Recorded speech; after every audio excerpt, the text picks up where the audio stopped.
this whole world over. And the therapist. We have mentioned several times, and we'll be mentioning over and over again, those four words. What upholds your existence? As happy as me, you'll never see. Represent for the peeps. Represent for the streets. I don't know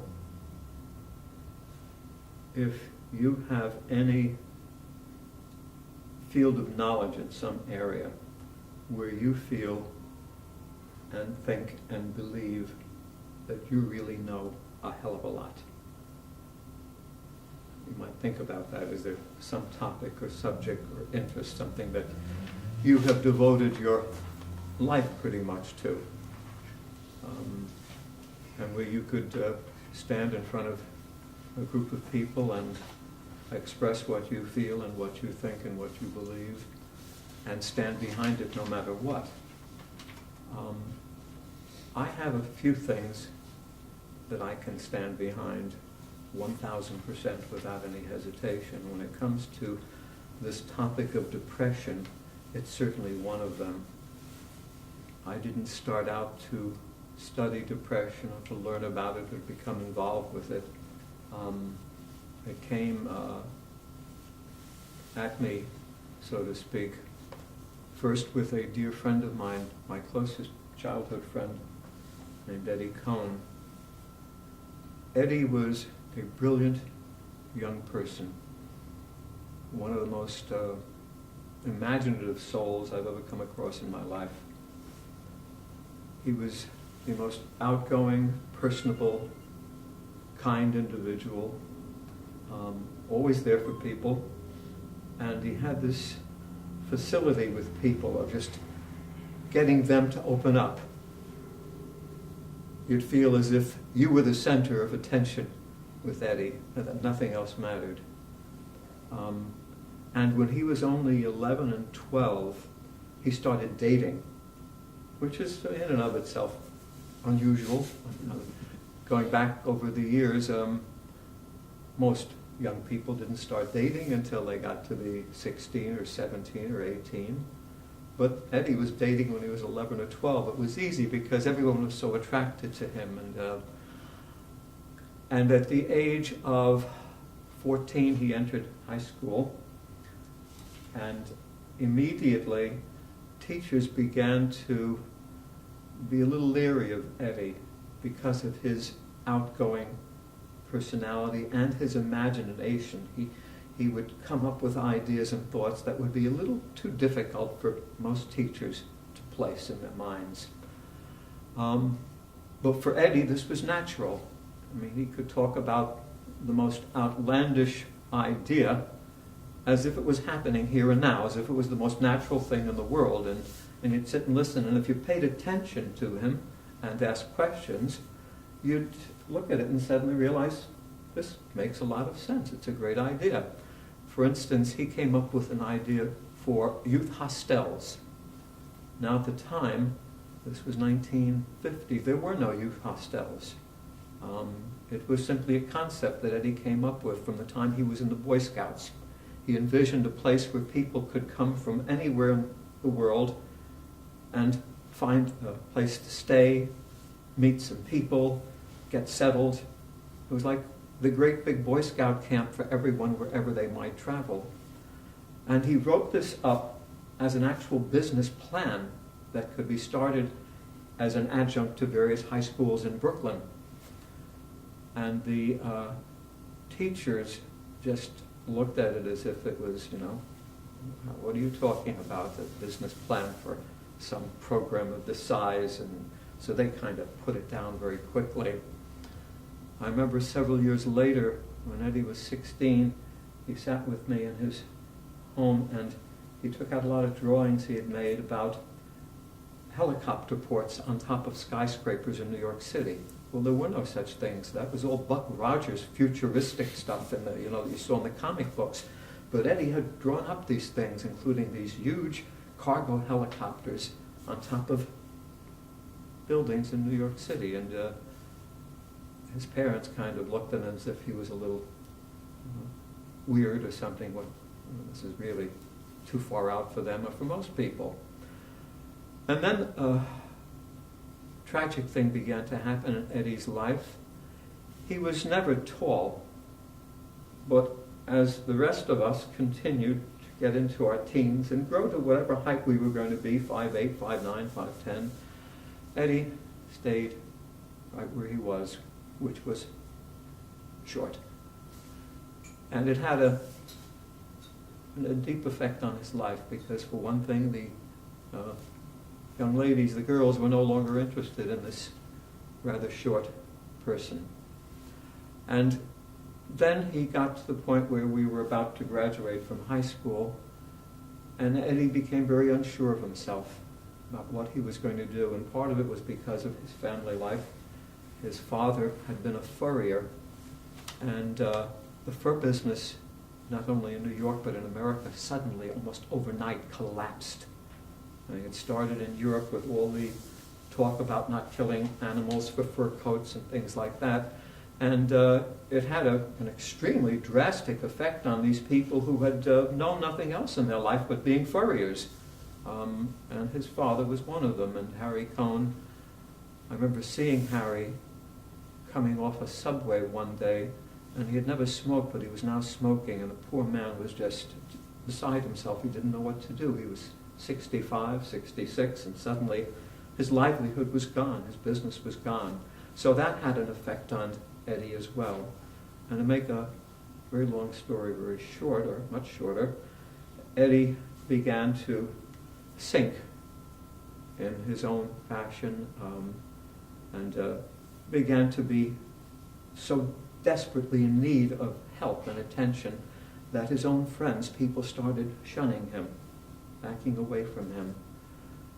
And then I think there was one final thing that happened which was so terrible. One of his closest friends, a fraternity brother, who Eddie had helped so many times. In fact, this young person would not have known how to have dated a girl. He was the type who was shy. He could not have. Eddie had set him up for his first dates.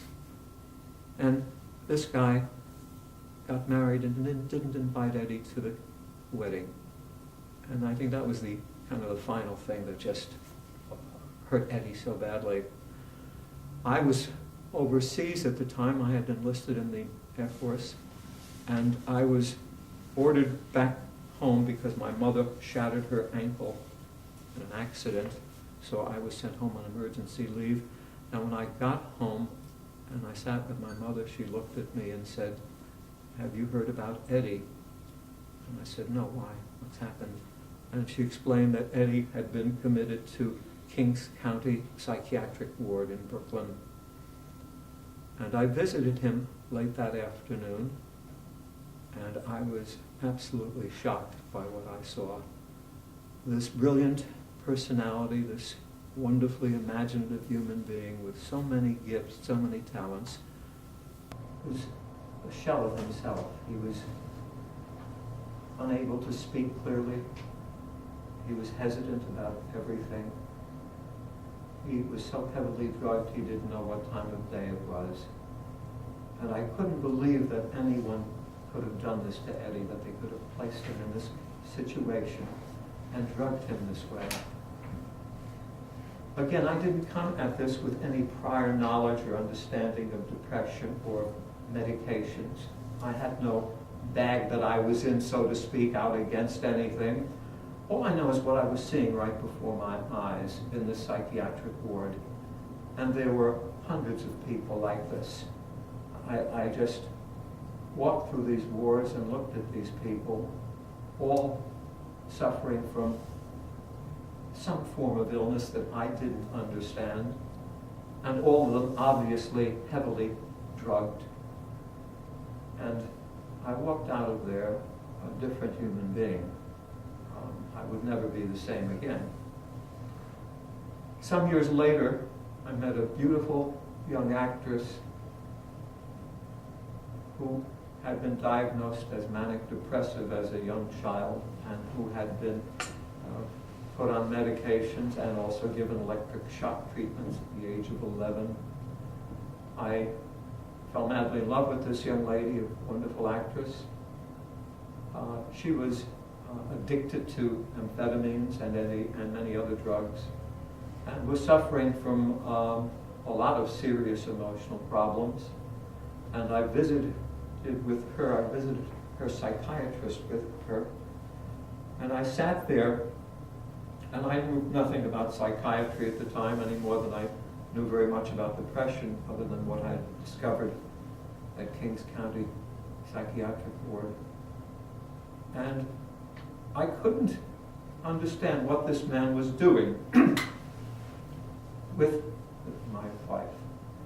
He was not really paying attention to her. He seemed to be just sitting there and saying, yeah, yeah, yeah. And every time she would describe something that was happening, including an episode which we had experienced several times, where in the middle of the night she would suddenly be in a catatonic state with her head banging against the bedboard, and I would wake up and see this, and I would try to stop her. And in this state, the individual can be so powerful, it's unimaginable. It took all my force to hold her down, and probably took me 20 minutes to get her under control. And I were describing this episode to this brilliant Viennese psychiatrist who sat there and said, yeah, yeah, yeah, yeah, yeah, yeah. Good, good, good, good. See? And I said, see what? What is he talking about? I really was baffled by what he was doing, which seemed to be nothing but going, yeah, yeah, see, what? See what? What are you talking about? And then he'd finish by handing her a prescription. We didn't realize, of course, at the time that the prescriptions were causing these episodes, these states. So that was my second major experience with depression, medications, psychiatry. And it took me on a long, long road, which I've been on now for about 56 years. And in that time, I have witnessed thousands and thousands of situations and episodes with people on all levels. I directed America's first community-based drug prevention and treatment program in New York City. I've been directly involved in this whole question of depression and medications all of these decades. And I've worked in hospitals, institutions. I've trained countless numbers of people to deal with this problem. And what I've experienced across the board, I'm saying 1,000% plus, has been identical in almost all of these situations. The only differences are names, dates, places, and some details. But in terms of what actually goes on in America regarding depression and the use of medications is, without a doubt, exactly what I'm going to talk about. And if I'm mistaken on some level, then I cannot possibly explain the mathematics behind that, having witnessed the same thing thousands of times with people all over this country under so many different conditions. How could I possibly be wrong? Am I imagining these things? Am I creating them? Not at all. Our depression epidemic involves perhaps 19 million people a year. Now, we are unique in this way. No other country is even a close second to America when it comes to depression and the use of medications. There is no other country near us. Other countries that I've visited, that I've lived in, suffer practically no depression. I've mentioned Newfoundland to you guys any number of times, and you'll never hear a Newfoundlander talk about depression. They'd look at you and wonder what you were talking about. They'd look at you and say, "What you talking about depression for?" "Oh, come on over the house. We'll have a nice meal, a drink, sing some songs." have some fun. And when you meet people there who, if they were living in America, would be diagnosed as depressed, you're talking to people there who have human problems. Our neighbor across the street, Vassili, a woman in her 60s, tripped going down her stairs in her basement and fell and damaged some discs very badly. A lot of pain for a number of months, but no depression. She clearly understood she'd had an accident. She'd had hurt her back badly, and she suffered from pain as a result of that, and sometimes loss of sleep. But she understood what it was. She didn't call it depression.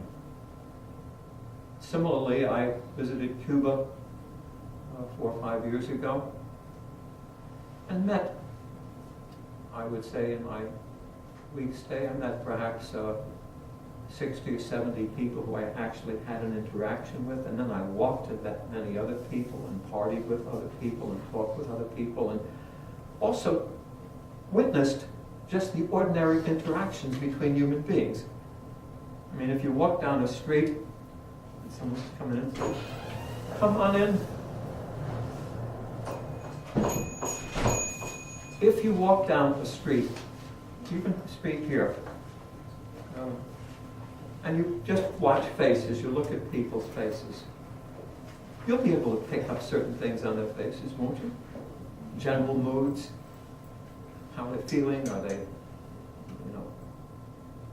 in touch with something positive?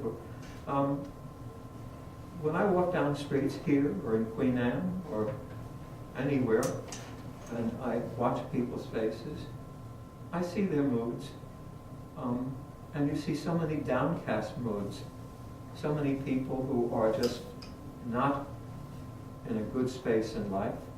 But walking through Havana, hour after hour, seeing thousands of faces and people, young people, old people, doing all, by and large, you're seeing happy people. They're smiling, they're laughing, they're playing games, they're dancing, music everywhere. And no mention of depression, although they've got problems, certainly reasons for average people to say they'd be depressed. You walk into a grocery store the size of this space in here, and you see very few goods there. It's not like what we're accustomed to here. And you see people with ration coupons to get certain things, certain kinds of foods. But no talk of depression, no one, coming at you with that kind of thing. This is unique to America, believe it or not. That's not to say other countries don't suffer depression, yeah. But we are specialists when it comes to depression. We have taken depression to a level that's unheard of in any other place in the world. It's a business, a $1 trillion industry. And I harp on this, I push this, because most people in our society who think of themselves as being relatively intelligent and well-informed, and who will say, yes, I know this, I understand it, are in reality not understanding it. We are not understanding it. We're looking at it with blinders. We're saying, yes, but, it's there, but. Truth is, 65% of the people in this country are on some form of medication for some kind of problem, illness. So these people are saying, yes, but they're still on their meds. And they're working toward it day in and day out. And although they'd be quick to say, well, I know it's a problem and I shouldn't be doing it, I don't want to do it, I knew that from the beginning, when the doctor says, here's prescription, you're going to take it. In fact, if you go to a doctor and he doesn't offer a prescription, most Americans are going to think there's something wrong. They're being cheated. It's a business, a huge, huge business. And like all corporations that are out to make money, the medical industry is no different. Certainly, the pharmaceutical industry is no different. They want more and more people to come to them for more and more diagnoses of depression and handing out prescriptions. It's their annuity. You are their annuity. It's as basic as that. And although you have intelligence and common sense, when it comes to the medical profession, we use absolutely no common sense. We don't discern. We don't stop and evaluate what we're being told.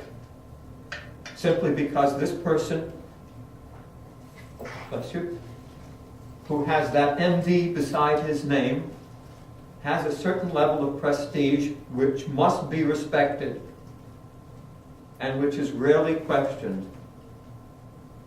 So they get away with it, and they know how to manipulate it and use it to their benefit. And by the way, people listen to me sometimes and they think that I'm against medicine and against doctors. No, I'm against bad medicine and bad doctors. I've known many doctors who have great respect and admiration for, and who I would trust without question. But I must discern. Every time I meet another human being, I must discern. I must really find out what's behind what that person is saying and doing and believing in. And if I fail to discern and simply trust because that person has a title, I am going to be damaged by that in some way or another. Devil drugs, mask problems, compromise our immune system, destroy lives, our collective ignorance. The person who is hustling on the street to buy dope, to put in a needle or to smoke or whatever, is deemed a criminal by our society.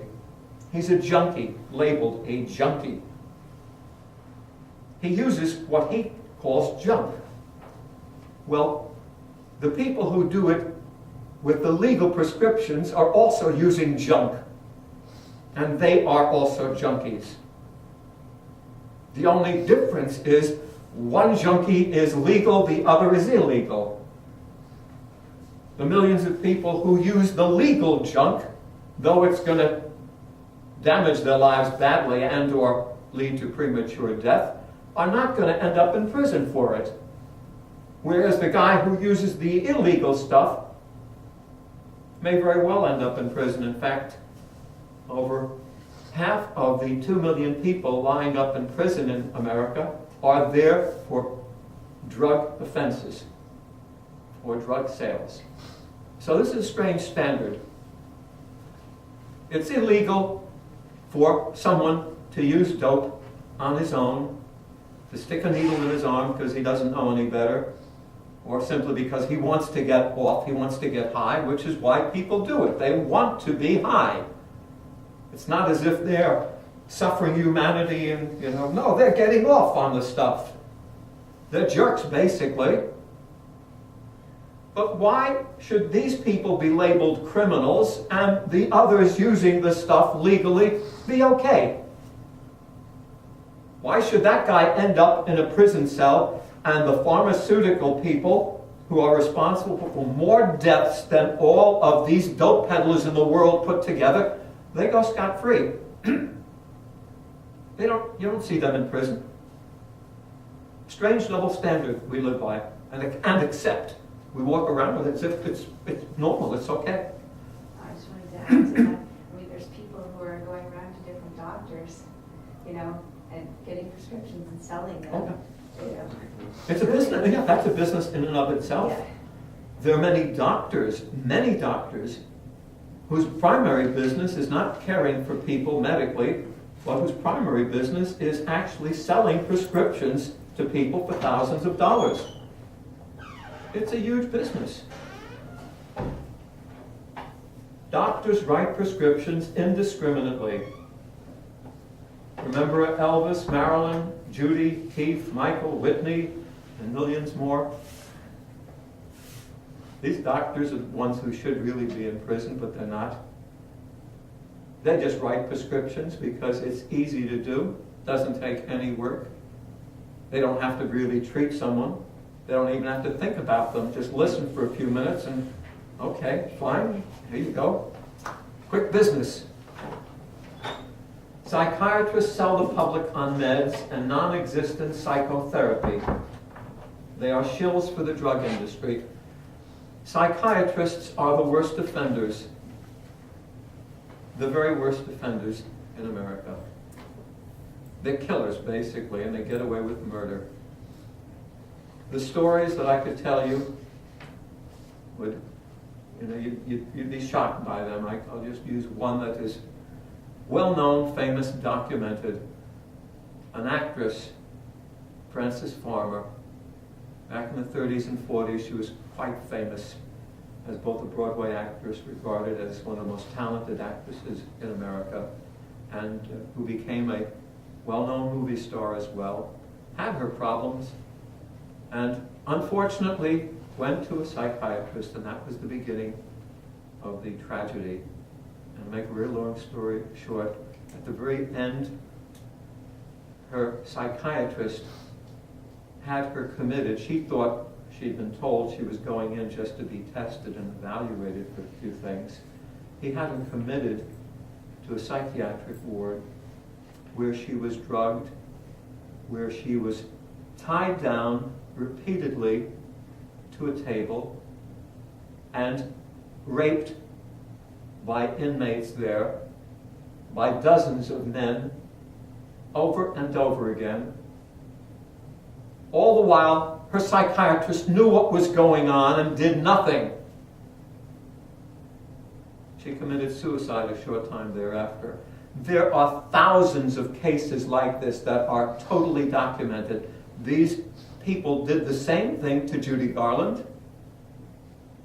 They did the same thing to so many famous personalities, musicians. They target talent.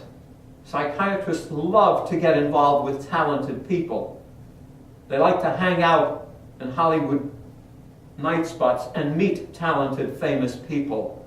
They love this for some reason. It's a particular thing. Part of it is they want to become well-known and famous, and what better way than to rub shoulders with famous people and or be able to say, Judy Garland is one of my patients. They're murderers, simple as that. And I've been calling that shot for many, many decades. And I've looked them in the eyeball many, many times and told them that. And the American Psychiatric Association is the biggest group of dope peddlers in the universe. They make the street peddler, the dope street salesman, look like that's nothing.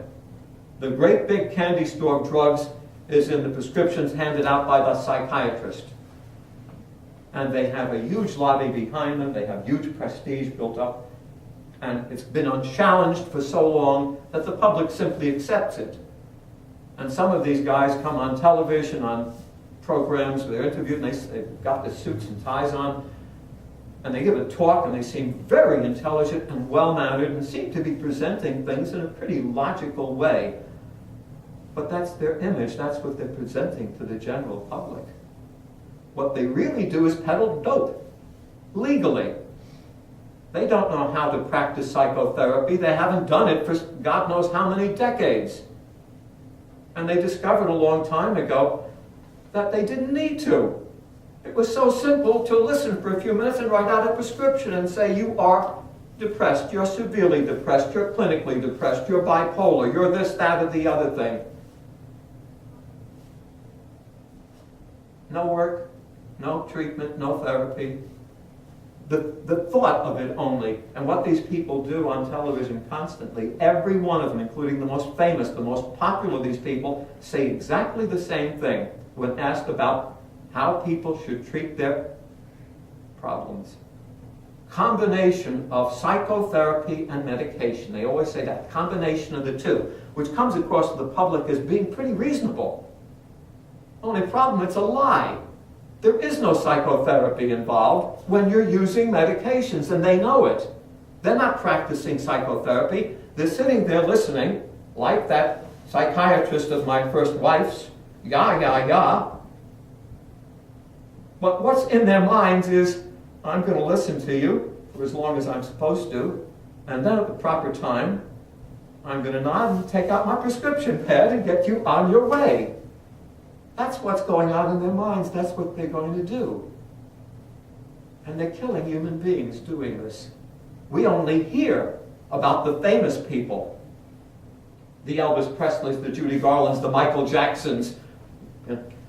We only hear about those things. We don't hear about the tens of thousands, hundreds of thousands of other people, just people we know, people we grew up with, like my buddy Eddie Cohn, who was no more at the age of 19. Eddie was finished because of these lunatics with their prescription pads and their psychiatry. Don't buy into it. It's pure madness, and it's a pure lie. These people are no different than the snake oil salesmen back in our frontier days. Modern day snake oil salesmen. Only the snake oil that they were selling back then probably didn't kill you the way the junk will kill you now. Give you an idea about the business strategy of this and how it works. Here is a typical ad for Abilify. And the caption reads, "After 6 weeks on an antidepressant, I was still struggling with my depression, so I talked to my doctor." Now, that's a clever, remarkably clever way they get away with something. Talk to your doctor. Now, going back to the 1940s, I would listen to the radio, and I think it was the Jack Benny show, as I recall. The sponsor was Camel cigarettes.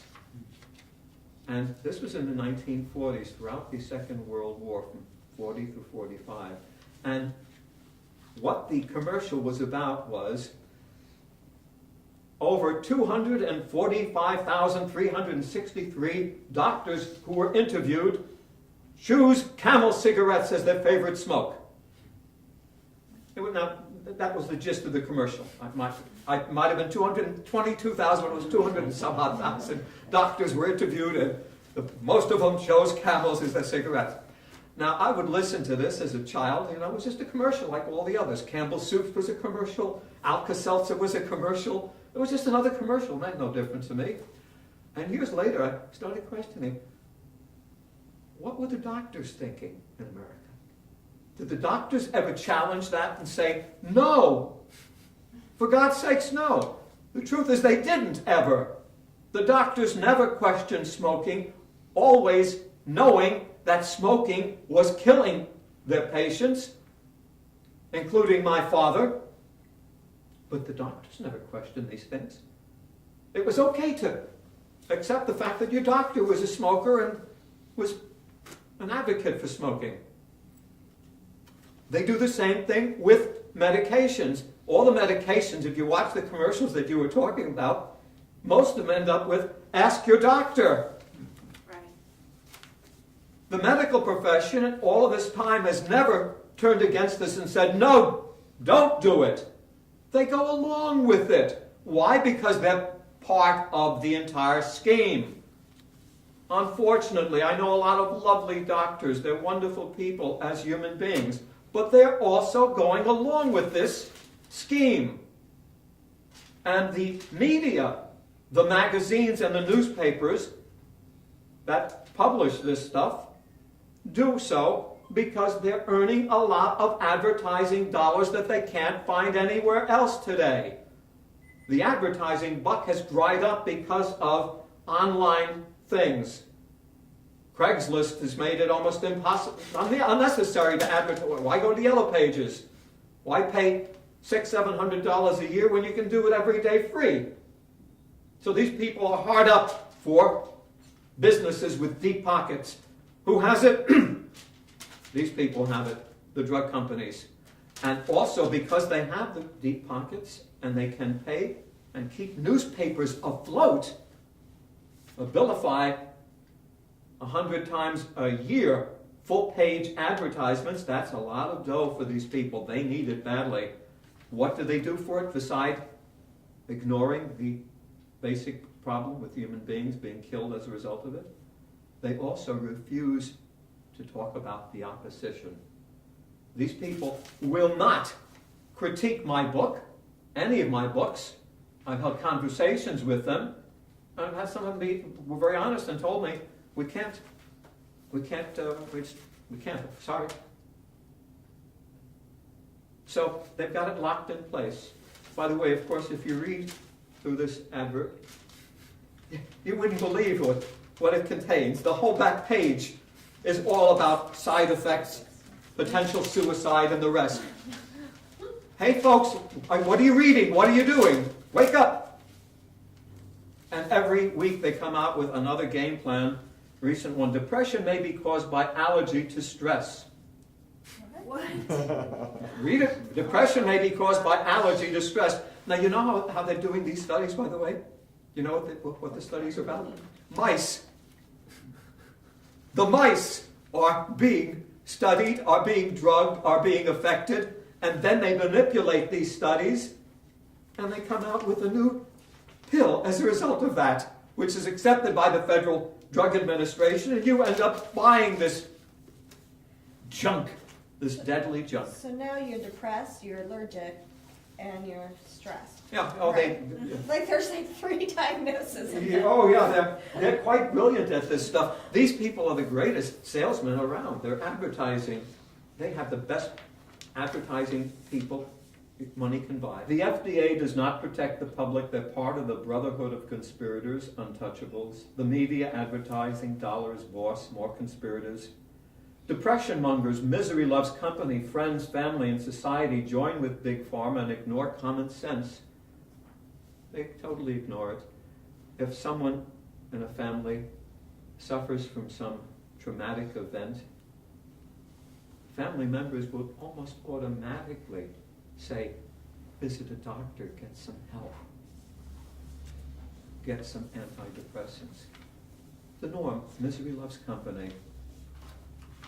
The con, unsupported brain scan theories, first-class bunk. Are there such things as neurotransmitter imbalances? Yes, absolutely. Does that cause depression? No way in the world that can be proven. Absolute bunk. What's happened is it has been presented to the public and gone unchallenged, and because something goes unchallenged over a period of years, it becomes accepted. It's no different than the world is flat routine, ran for centuries. The world is flat. When unchallenged, that was it. When it was finally challenged, then you remember the story about the person who challenged it, what happened to him? He was killed. Yeah. You can't challenge these things. And if the public is not given the truth and it goes unchallenged, it is accepted hands down. But it's a con game. I've had many speaking engagements, hundreds of them over the years, and I've had many situations where psychiatrists or doctors during the Q&A session would challenge me and say, you're trying to tell us that there is no such thing as neurotransmitter imbalance. Is that what you're trying to tell us? And I'll look at them and say, don't put words in my mouth. I never said that. I said neurotransmitter imbalances do not cause depression. And I can prove that because there are millions of people who have those neurotransmitter imbalances who are not depressed. Now, how do you account for that? Well, of course, they can't. It's a lot of hogwash, but it's a great con game, a great sale. All you have to do is, oh, well, your problem is you've got this neurotransmitter imbalance, and it's causing this, that, or the other thing to happen, and as a result of that, you are depressed. And you quickly buy into it. You want to buy into it. You want an answer. You want to know why you're suffering.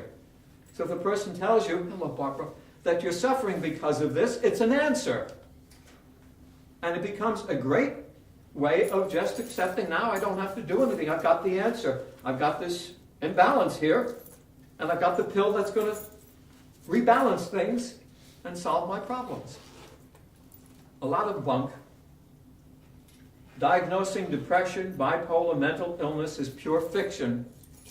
It's done quickly, indiscriminately, for profit. That's the name of the game. Young people can come into a doctor's office. A lot of times people going to college are under a lot of pressure. They're trying to make their grades, they're trying to get through school. That's a difficult time in our lives, remember? Those years are very difficult. A lot of stress, real stress. Your future is at stake. You want to move ahead. So what do you do when you feel too much of that? You go to a doctor, or you first go through whatever channels you're supposed to go through, and you end up in a doctor's office, and all you have to do is, I can't tell you how bad it is. I can't study, I can't function, I can't sleep at night. I need help, please. You're depressed. I've got just the thing for you. Think it's difficult to put on that act? No, it's done hundreds of thousands of times a year by people.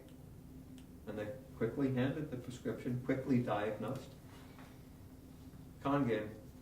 For those people who don't do it because they are looking for the prescription, who are innocent dupes, who are simply feeling a lot of pressure in life and don't know how to deal with it, and they go to a doctor at the advice of friends or family, earnestly looking for help, when they're told, you are depressed. That has a huge and significant, highly significant reaction in the mind, brain, that language. You're told that one word. It's not just an innocent word. The word represents millions of human beings who are depressed. And you feel that sense of, you're now one of them. You are depressed. That diagnosis, that word, that label is enough to get you into their grips, into their con games. And you're then part of the problem of depression in America. You're part of this industry. You're part of it. I mean, that's really what you have to understand. Every time you take one of these prescriptions, every time you go along with it, you're part of the problem, not the solution.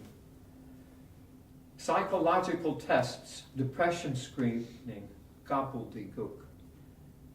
Anytime anyone suggests that you be tested, you should look at them as a damn fool and walk away. Because the mere nature of these tests is to convince you that there is something psychologically, mentally wrong with you. And they're going to find it. They will find it. They're going to welcome you. Take my tests. Yes, they've arranged those tests to prove to you that something is wrong with you. And that something isn't merely that you have problems. We all have problems, but there's something. And as a result, we have this mental illness in America.